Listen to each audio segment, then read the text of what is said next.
नमस्कार। आज हम लोग 12th क्लास के लिए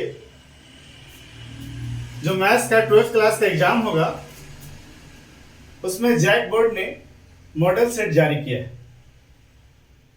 उस मॉडल सेट को हम लोग हल करेंगे। तो मॉडल सेट में जो पहला क्वेश्चन है वो है इफ f ऑफ x बराबर 8x cube g of x बराबर x पर पावर 1/3। सो यहां ध्यान दीजिएगा, find g of fx care करें। सो fx दिया हुआ कितना 8x क्यूब और gx कितना दिया हुआ x पर पावर 1/3। यही दोनों पर बातें होंगी। सो यहां पर ध्यान से देखिएगा, यहां पर देखिए गिवन दैट fx कितना दिया हुआ भाई 8x क्यूब और gx कितना दिया हुआ है x पर पावर 1/3। अब हमें निकालना है g ऑपरेशन fx। अब देखिएगा इस तरह के क्वेश्चन में हम लोग क्या करते हैं, ऑपरेशन को हटा देते हैं। सो ऑपरेशन हटाएंगे और fx है सो g का फंक्शन हो जाएगा। ऑपरेशन हटाएंगे तो g fx होगा यानी g का fx क्या है फंक्शन। सो fx का वैल्यू हम यहां पर लिख देंगे। g fx का वैल्यू कितना है सर 8x क्यूब। अब आप ध्यान दीजिएगा 8x क्यूब g के लिए कैसा काम करने लगा। देखिए g x के जगह पर है पावर x पर पावर 1/3। gx के जगह पर कितना लिखा हुआ है x पर पावर 1/3 यानी x के जगह पर कितना है x पर पावर 1/3। तब यहां पर भी देखिए g x के जगह पर यहां लिखा हुआ है सो 8x क्यूब हो जाएगा पर पावर 1/3 हो जाएगा। समझ रहे x के जगह पर कितना है x पर पावर 1/3। सो यहां पर x के जगह पर कितना लिखा हुआ है gx में x के जगह पर लिखा हुआ है 8x क्यूब। सो 8x क्यूब x की तरह काम करेगा और पावर 1/3 सो पावर 1/3। सो यहां पर देखिए अब 8 का यहां 2 लेंगे x लेंगे 2x का अगर होल क्यूब करते हैं तो 8x क्यूब आएगा कि नहीं। 2 को 3 बार मल्टीप्लाई 2 into 2 into 2 8 और x पर पावर क्यूब यानी 8x क्यूब हो गया पर पावर 1/3। सो पर पावर 1/3 होगी। अब ये 3 3 कैंसिल हो जाएगा। सो 2x पर पावर 1 यानी आंसर कितना हुआ 2x। सो इस तरह से पहला क्वेश्चन सॉल्व हो। इस तरह का क्वेश्चन और भी आप लोग बनाएंगे। अब देखिए दूसरा क्वेश्चन क्या है। दूसरा क्वेश्चन है prove that tan inverse 2/11 plus tan inverse 7/24 equals to tan inverse 1/2। अब ये इनवर्स फंक्शन से क्वेश्चन है। इनवर्स फंक्शन से क्वेश्चन है। सो यहां पर आप लोग लिख लीजिए LHS। LHS में हमने क्या लिखा tan inverse 2/11 plus tan inverse 7/24।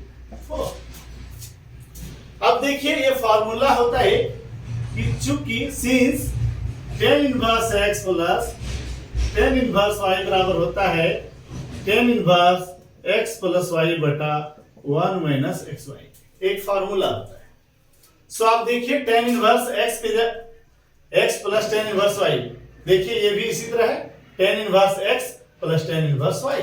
सो कितना हो जाएगा यहाँ tan इनवर्स x के जगह पे कितना है 2/11 y के जगह पे 7/24 बाय 1 माइनस x के जगह पे 2/11 इंटू 7/24। चलिए अब क्या करेंगे हम लोग tan इनवर्स इसको 11 और 24 तो हम लोग एलसीएम ले रहे हैं। सो 11 और 24 का एलसीएम कितना होता है। सो 11 और 24 में कोई कॉमन नहीं है। सो यही हो जाएगा 11 इंटू 24 हो जाएगा। सो अब देखिए जब हम भिन्न का जोड़ करेंगे तो कितना आएगा 11 चला जाएगा 24 से गुना 24 गुना 48 प्लस 24 खत्म तो 11 से गुना 11 7 77 बटा यहां पर भी कुछ नहीं है तो यहां 1 है ये भी भिन्न का घटा हो जाएगा।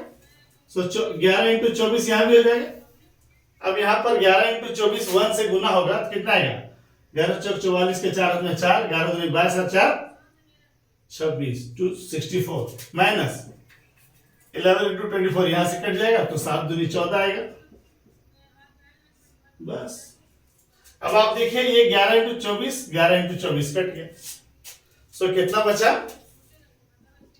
10 इनवर्स, यहां देखिए 7 और 8 15 के 5 हाथ में 1, 7 1 8 4 12 125 बटा 264 में 14 जाएगा तो 250 बचेगा। अब देखिए 125 से 250 कट गया तो कितना आएगा? 10 इनवर्स 1/2। अब देखिए 10 इनवर्स 1/2 ही लाना था। सो 10 इनवर्स 1/2 RHS हो गया, यही प्रूफ हो गया। इस तरह का क्वेश्चन आप बनाकर देखेंगे। अगर यहां पर माइनस होता 10 inverse x minus 10 inverse y, सो यहां पर 10 inverse x minus 10 inverse y का फॉर्मूला लगाते। तो इस तरह का प्रैक्टिस करिए। हो सकता है यहां पर 3 ठो रहता है, सो 2 ठो को कॉमन करते, 2 ठो को एक साथ मिला करके ये फॉर्मूला लगाते, फिर जितना आता फिर उसके साथ तीसरा को लगाते, इस तरह बनाते हैं। अगला चलिए देखते हैं। तीसरा क्वेश्चन क्या है? Find dy by dx, differentiation से क्वेश्चन। सो गिवन दैट क्या है भाई? y equal to sine x square plus 5, sine x square plus 5। देखिए चेन रूल में गया। कैसे चेन रूल में गया? एक फंक्शन ये है और एक फंक्शन ये है, सो फंक्शन ऑफ फंक्शन होगा। So by chain rule, by chain rule y को बोलेंगे dy by dx, सो यहां पर हो जाएगा d dx sign x square plus 5 का 5। अब देखिए यहां साइन, यहां पर साइन एक फंक्शन है, so sine x square plus 5 बटा यहां पर जो साइन पर कौन डिपेंडेंट है? X square plus 5। अगर यहाँ x रहता तो साइन एक्स का डिफरेंशिएशन हम लोग जानते हैं cos x होता, पर यहाँ पर क्या है? एक्स स्क्वायर प्लस 5 एक अलग फंक्शन है, सो यहाँ पर भेज दीजिए एक्स स्क्वायर प्लस 5। वापस एक्स स्क्वायर प्लस 5 यहां चला जाएगा, एक्स स्क्वायर प्लस 5। अब देखिए क्या इसका डिफरेंशिएशन डायरेक्ट हम कर सकते हैं? अगर कर सकते हैं तो हम यहाँ पर dx लिखेंगे, और यदि नहीं कर सकते हैं तो एक और फंक्शन बनता है, पर हम देख रहे हैं कि इसका डिफरेंशिएशन हम कर सकते हैं। सो यहां साइन का डिफरेंशिएशन क्या हो जाएगा? cos एक्स स्क्वायर प्लस 5, और यहां देखिए एक्स स्क्वायर का क्या होता है? 2x, और 5 का होगा 0। सो कितना हो जाएगा? 2x cos x square plus 5। ठीक है, स्क्रीनशॉट ले लीजिए। अब देखिए हम लोग 3 क्वेश्चन हल कर चुके हैं। चौथा क्वेश्चन है find the rate of change of the area of a circle with respect to its radius r when r equals to 4 centimetre. ये क्वेश्चन है एप्लीकेशन ऑफ डेरिवेटिव से dy by dx as a rate measure. So यहां पर क्या बोल रहा है? Find the rate of change of the area of a circle. So area of circle का क्या रेट होगा चेंज होने के लिए? सो यहां पर देखते हैं, लेट एरिया ऑफ सर्कल क्या होता है? Let A be the area of circle. A को मान लीजिए area of the circle. So A बराबर क्या हुआ? एरिया ऑफ द सर्कल क्या होता है भाई? एरिया ऑफ द सर्कल होता है pi r square. R is radius, यहां पर देखता है रेडियस क्या है? आर है। सो इसको हम लोग रेट ऑफ चेंज निकालेंगे, यानी इसका डिफरेंशिएट करेंगे आर के रिस्पेक्ट में, क्योंकि बोल रहा है with respect to its radius R, यानी जो इसका रेट निकलेगा वो रेडियस के रिस्पेक्ट में निकलेगा। सो differentiating with respect to r we get, अब dA बटा क्या हो जाएगा? यहाँ dr हो जाएगा। अब यहां पर देखिए पाई कांस्टेंट है। आर स्क्वायर का डिफरेंशिएशन कितना होगा? x पर पावर n का डिफरेंशिएशन कितना होता है? n x to the power n minus 1। So R square का क्या हो जाएगा? 2r 2 minus 1। आप जानते हैं चूंकि डी बाई डी एक्स पर पावर n का डिफरेंशिएशन कितना जानते हैं? n x to the power n minus 1। जब x को x के रिस्पेक्ट में करते हैं तो इसको r के रिस्पेक्ट में कर रहे हैं, सो क्या होगा? 2r 2 minus 1। अब यहां कितना हो गया? पाई इंटू 2 r पर पावर 2 माइनस 1 यानी r 1 हो गया। अब यहां ध्यान से देखिए, r बराबर कहता है व्हेन r बराबर 4 सेंटीमीटर, कि जब रेडियस 4 सेंटीमीटर हो जाए तब इसका रेट ऑफ चेंज, एरिया का रेट चेंज होने का क्या रेट होगा? सो dA by dt, sorry dA by dr when r बराबर कितना है? 4 सेंटीमीटर। सो कितना हो जाएगा? पाई इंटू 2, r का वैल्यू कितना हो जाएगा? 4। सो कितना हो जाएगा आंसर? 4 दूनी 8 पाई। अब सेंटीमीटर दिया है, सो सेंटीमीटर स्क्वायर या स्क्वायर सेंटीमीटर, इस हिसाब से इसका रेट चेंज करेगा। नेक्स्ट एक क्वेश्चन और देखिए, 5 नंबर क्वेश्चन है इंटीग्रेशन से। इंटीग्रेशन से क्वेश्चन क्या है? Given root x minus 1 by root x का कितना हो जाएगा? Whole square dx। सो इसको पहले स्क्वायर तोड़ना पड़ेगा। सो कितना होगा? रूट एक्स का whole square minus 2 into root x, a minus b का होल स्क्वायर क्या होता है? A square minus 2ab plus b square. So a square minus 2, a की जगह पे रूट एक्स है, बी की जगह पे 1 बाय रूट एक्स है, plus b square 1 by root x का क्या हो जाएगा? Whole square dx। अब देखिए ध्यान से, रूट एक्स का होल स्क्वायर, रूट और स्क्वायर खत्म हो जाएगा, एक्स बचेगा। यहां रूट एक्स और ये रूट एक्स कैंसिल हो गया, सो एक्स माइनस हो जाएगा 2 प्लस 1 बाय रूट एक्स का whole square, so 1 by root और स्क्वायर खत्म हो जाएगा तो 1 बाय एक्स बचेगा dx। अब देखिए अलग अलग कर दीजिए, x dx 2 dx 1 by x dx। x dx का इंटीग्रेशन क्या हो जाएगा? x पर पावर n dx का इंटीग्रेशन होता है x पर पावर n प्लस 1 बटा n प्लस 1। तो यहां हो जाएगा x पर पावर 1 प्लस 1 बटा 1 प्लस 1 माइनस 2, dx का इंटीग्रेशन x होता है, 1 बाय x dx का क्या होता है? log x plus c। So x square by 2 minus 2x plus log x plus में c, where c is a constant of integration।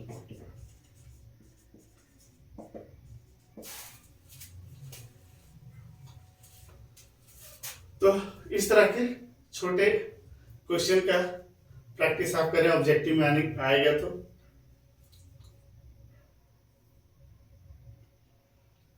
अगला क्वेश्चन देखें, ये है 3 डायमेंशनल ज्योमेट्री से। If a line makes equal angle with the x, y and z axis, find its direction cosine। So क्या कह रहा है कि एक लाइन है जो x एक्सिस से, y एक्सिस से और z एक्सिस से इक्वल एंगल बनाता है। सो लिख देते हैं, let a line makes equal angle that is alpha मान लेते हैं, विथ किसे किसे? एक्स एक्सिस से, वाई एक्सिस से एंड जेड एक्सिस से रिस्पेक्टिवली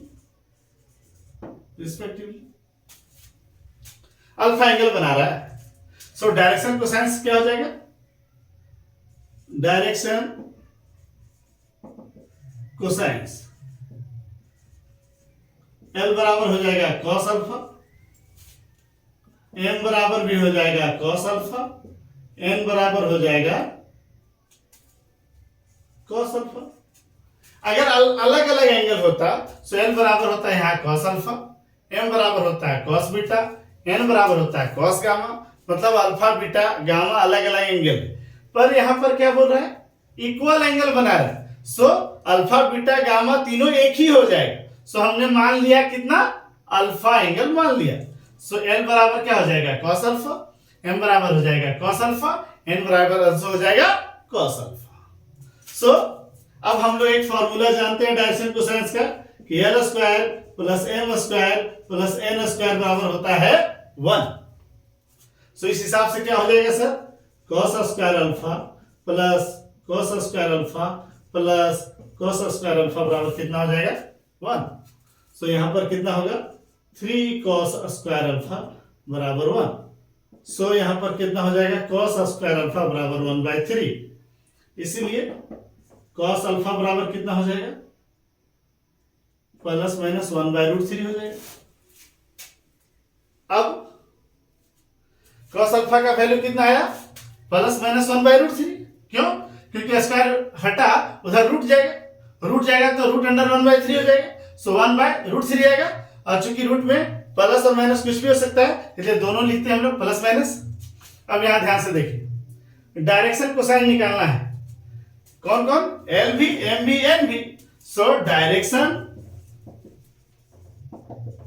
कोसाइंस आर क्या हो जाएगा भाई, एल बराबर कितना cos alpha, so plus minus 1/√3। M बराबर कॉस अल्फा ही है, सो इसका भी हो जाएगा प्लस माइनस 1/√3। और एन बराबर कॉस अल्फा ही है, इसका भी हो जाएगा प्लस माइनस 1/√3।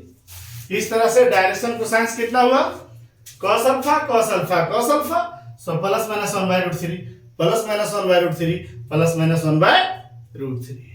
सो यही हुआ आपका आंसर।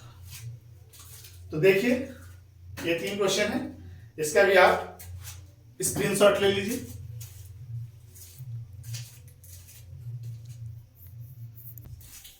चलिए अगला क्वेश्चन देखिए 7 नंबर। ये प्रोबेबिलिटी से क्वेश्चन है, कंडीशनल प्रोबेबिलिटी का क्वेश्चन है। इसमें निकालने बोल रहा है पी ए इंटरसेक्शन बी, जिसमें कि 2 प्रोबेबिलिटी ऑफ पी ए बराबर पी बी बराबर 5/13 दिया हुआ है। सो देखिए यहां पर गिवन दैट क्या है, 2 पी ए बराबर 5/13 और पीबी बराबर भी कितना दिया हुआ है 5/13। और P A condition probability B बराबर दिया है 2/5। अब आप ध्यान दीजिएगा यहां पर 2 पी ए है, सो पी ए का वैल्यू कितना हो जाएगा, पी ए का वैल्यू हो जाएगा 5/13 इंटू 2, सो हो जाएगा 5/26। 5/26। सो एक फॉर्मूला आप जानते होंगे, पी ए कंडीशन प्रोबेबिलिटी है बी का होता है P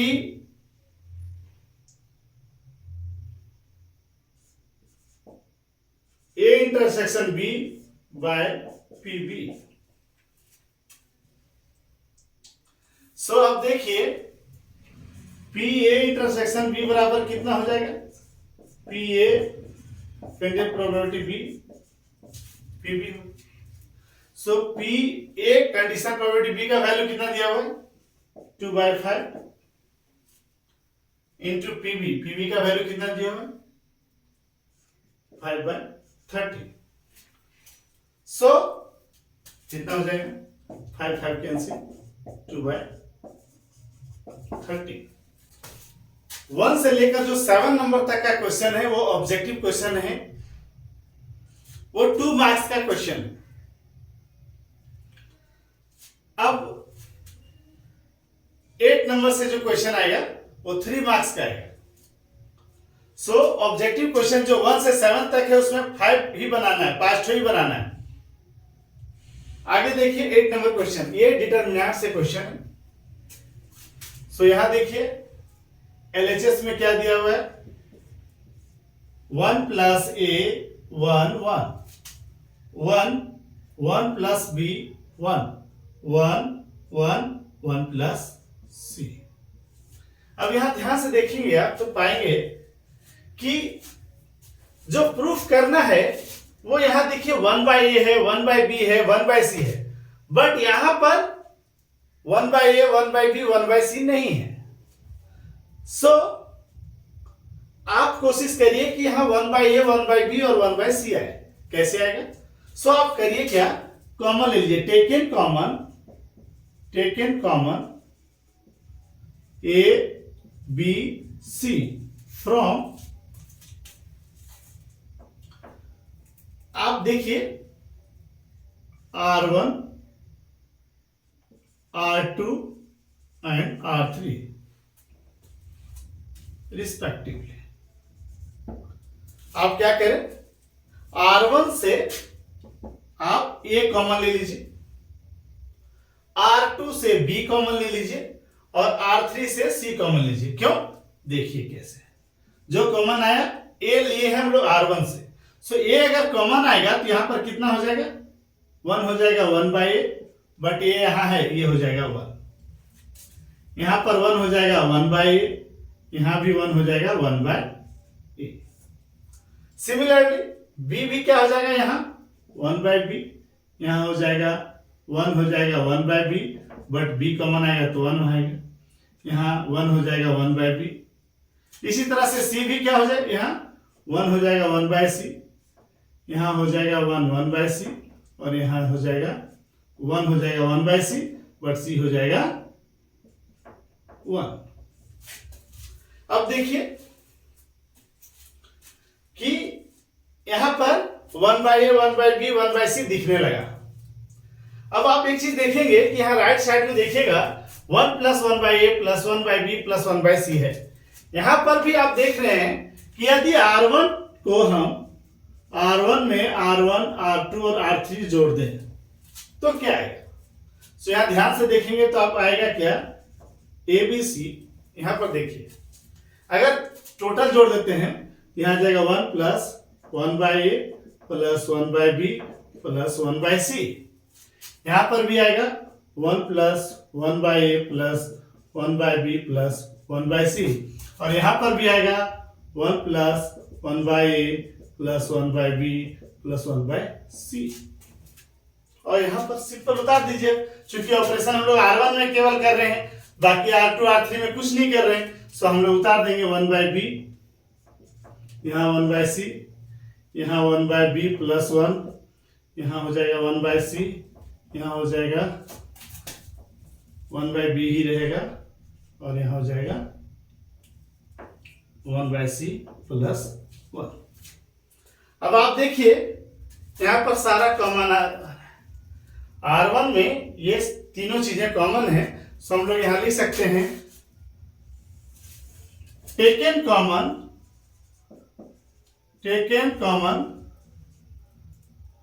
1 plus 1 by a plus 1 by b plus 1 by c, 1 plus 1 by a plus 1 by b plus 1 by c from किससे, यहां देखिए R1 से, किससे, R1 से, फ्रॉम R1। अब यहां पर देखिए ए बी सी, यहां आ जाएगा 1 plus 1 by a plus 1 by b plus 1 by c. अब यहां कितना आएगा, ध्यान से देखिए, तीनों में 1 1 है, 1 बचेगा, 1 1 और 1।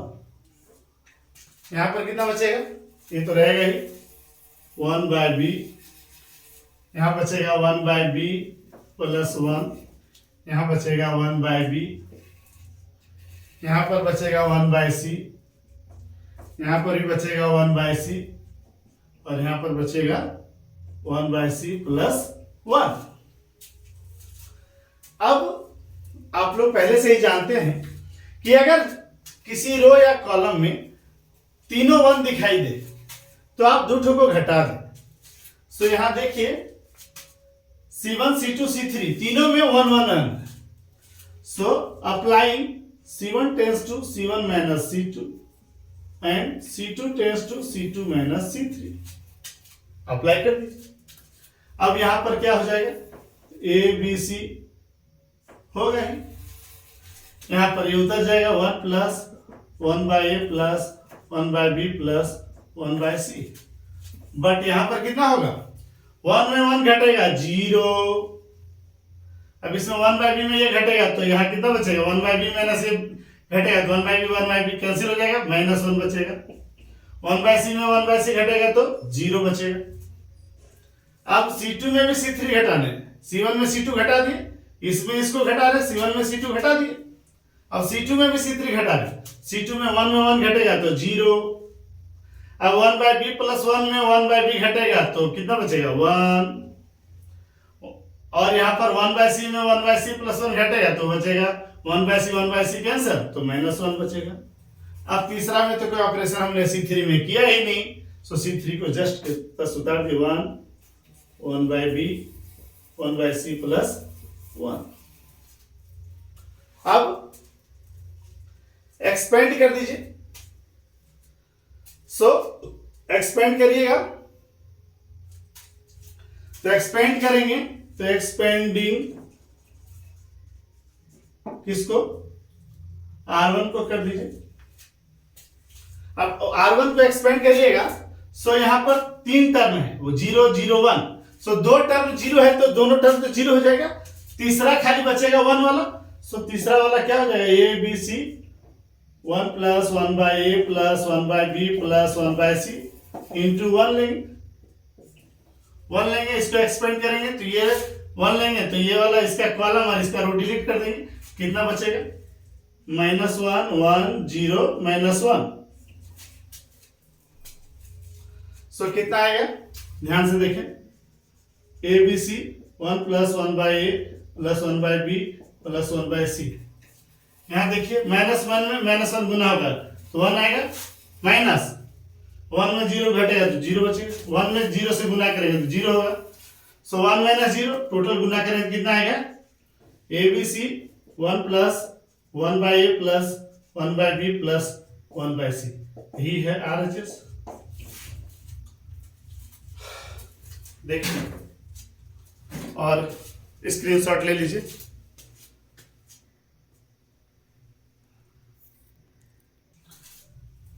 क्वेश्चन नंबर 9 देखिए, test the continuity of the following function at the point x equals to 0। So ये कंटिन्यूटी से क्वेश्चन है। यहां पर fx दिया हुआ है और fx का कंडीशन है कि sin x बाई x है, कब, जब x 0 से छोटा है, x लेस देन 0, और x प्लस 1 है, कब, जब x ग्रेटर देन और इक्वल टू 0 है। सो जब भी हम लोग कंटिन्यूटी चेक करते हैं तो हम लोग left hand limit, right hand limit और value of the limit check करते हैं। सो सबसे पहले हम लोग LHL लिख रहे हैं, LHL left hand limit. LHL मतलब क्या था, लेफ्ट हैंड लिमिट। पॉइंट क्या है मेरा, 0।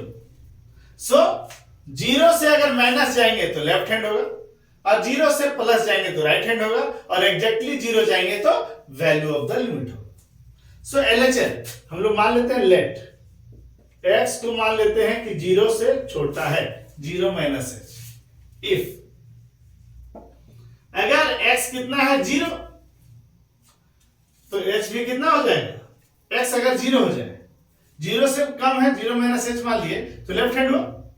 x अगर 0 मान लेते हैं तो 0 0 कैंसिल, तो h का वैल्यू भी क्या हो जाएगा, 0 हो जाएगा। अब चलिए, limit x tends to 0 - h हो गया fx, x tends to 0 - h fx में limit x tends to 0 - h, 0 - h मतलब 0 से छोटा। सो 0 से छोटा के लिए कौन सा फंक्शन होगा, ये क्या बोल रहा है, x greater than equal to 0, और ये बोल रहा है x लेस देन 0। जो लेस देन है वही तो 0 से छोटा है, सो यहाँ x less than 0, so function कितना होगा, sin x बटा में x होगा। सो यहां पर देखिए,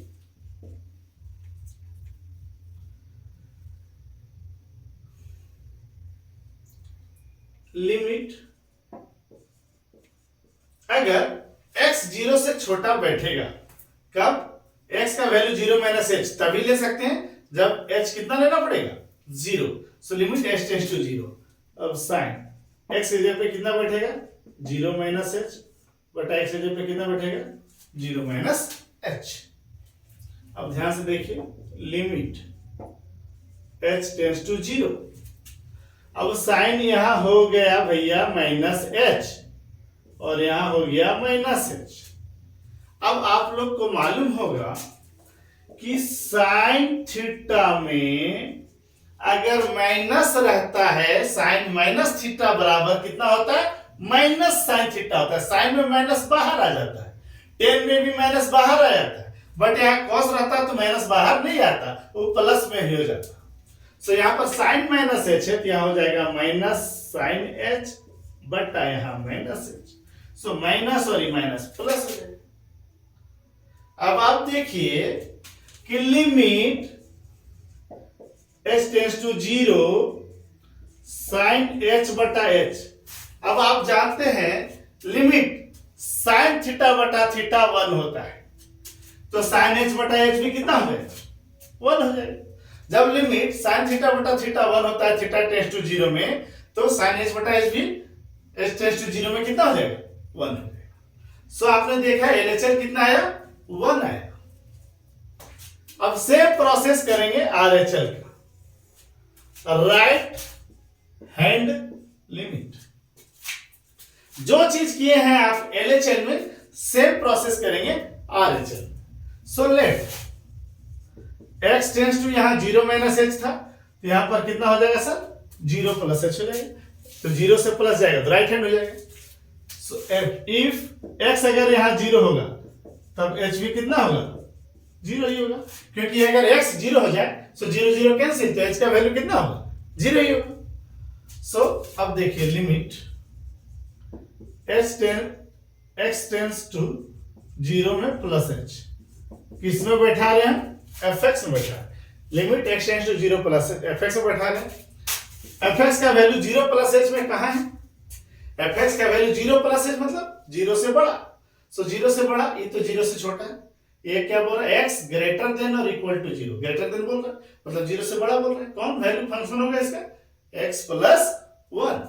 सो यहां पर हो जाएगा function limit x tends to 0 plus h x plus 1। Limit x tends to 0 plus h x plus 1 हो जाएगा। सो यहां पर लिमिट अब 0 प्लस h तब बैठाएंगे जब h का वैल्यू कितना बैठेगा? 0 प्लस h तब बैठाएंगे जब h का वैल्यू 0 बैठाएंगे।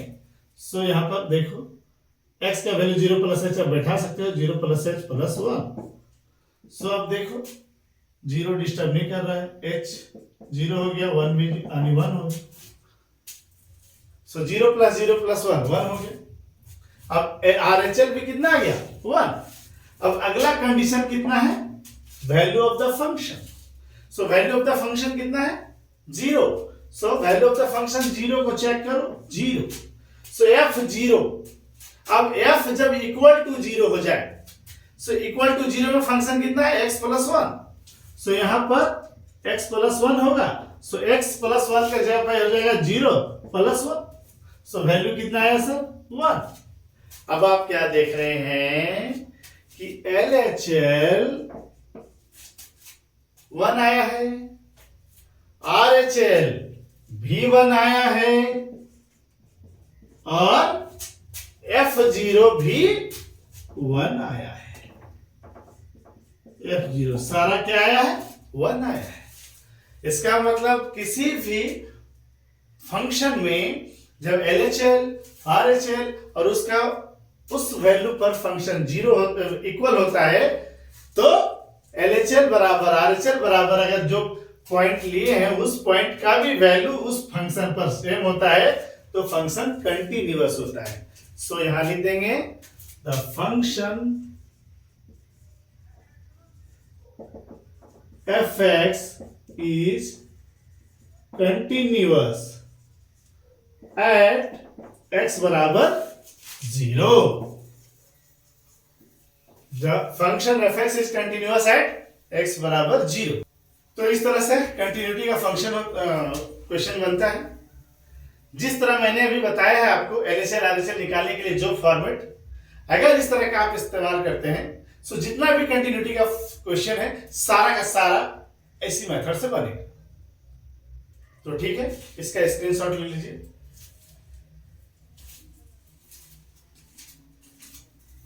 तो इस तरह से 9 नंबर क्वेश्चन तक कंप्लीट हुआ। अब हम लोग आगे के क्वेश्चंस नेक्स्ट वीडियो में पढ़ेंगे। तब तक के लिए आप लोग इतना तक का क्वेश्चन को प्रैक्टिस करिए घर में, और इस टाइप का क्वेश्चन बुक से बनाने का प्रयास भी करिए। धन्यवाद।